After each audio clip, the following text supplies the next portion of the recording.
of the Coors Extra Gold 50. 50 laps of double championship point action for the late model division as starter Mike Phelps once again checks over the alignment of the starting field.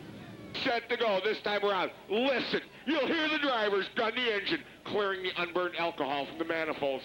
They picked up the pace in 3 and 4. We're set to go green.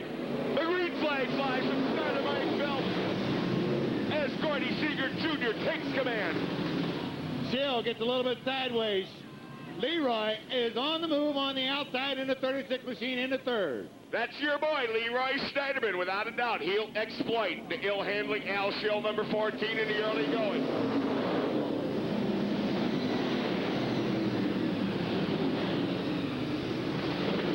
Wes Eckert's car, awful sour as Wes tails the field. Seegert is your leader.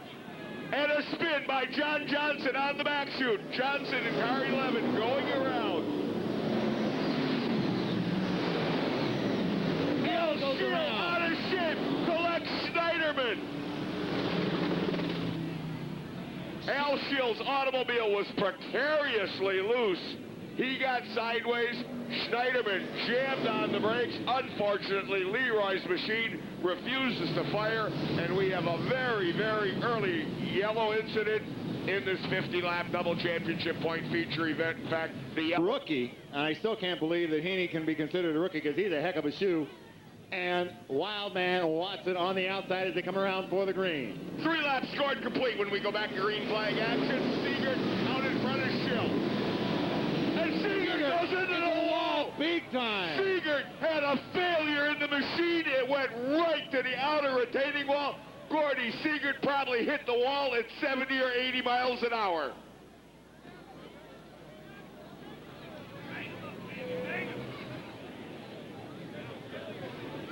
A very serious incident involving your leader, Gordy Seegert Jr., and the wave is for the ambulance.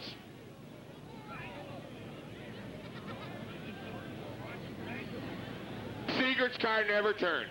No doubt about it. It had some sort of failure in the steering apparatus or the suspension. I don't believe I've ever seen a car hit the wall that hard here at the Hales Corner Speedway. Of course, Gordy was really cooking down the main straightaway as now the safety crew goes to his aid.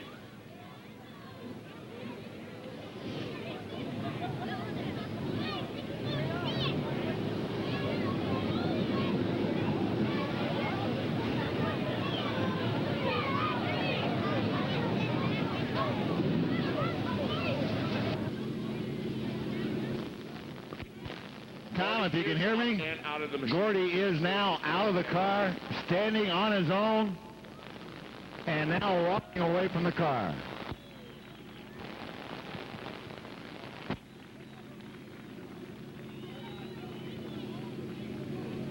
Gordy, of course, a veteran campaigner here at the Hales Corner Speedway, a second-generation driver. His dad, Gordy Sr., competed in the early days of late model competition here at the Hales Corner Speedway.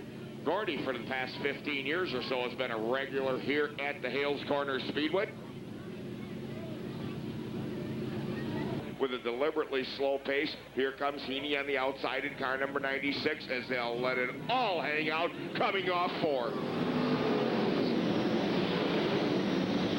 Hill with a sizable lead. Heaney into second, Peterson third. Atkinson looks like he's got it back together and hanging on to that 4th spot.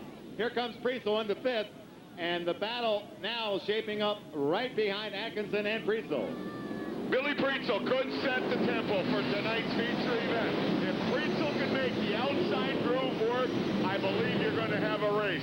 You see the drivers not daring to venture off the inside. Priesel, in effect, losing ground in the outer groove of the speedway at this juncture of the event. Well, Atkinson had trouble on the outside, and he's down the middle now.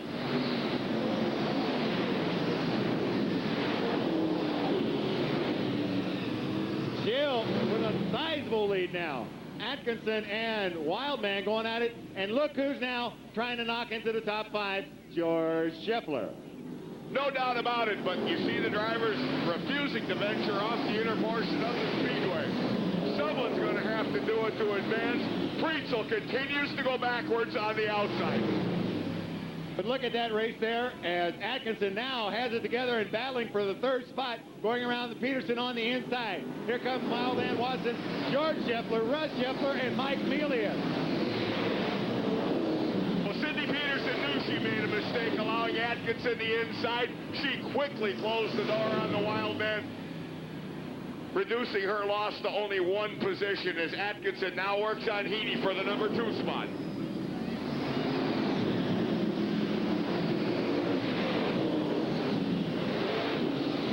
It's shaping up as a battle for second. Peterson gets over the bumps, gets off, and Wildman Watson to the inside. Scheffler right behind him.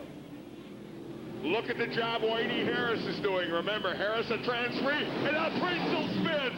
Wait a minute. Several automobiles. Watson does. Scheffler does. George Scheffler bounding over the top of Wildman Watson's 00, removing the entire side from the machine.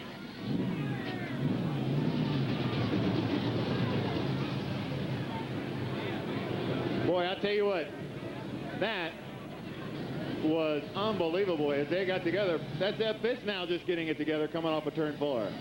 2 separate incidents actually involving 5 or 6 on. Still in front, Heaney on the inside of the second row. And I can't remember who's on the outside.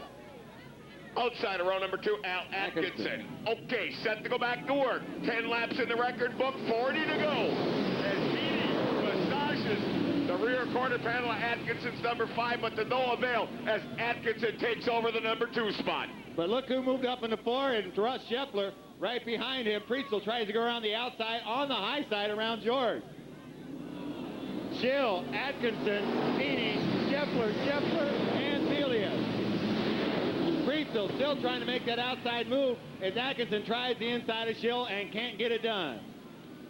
Al Schill's car now working much better than it did in heat race competition. As in fact, Schill has a little bit of a push in the car as he entered corner number 3.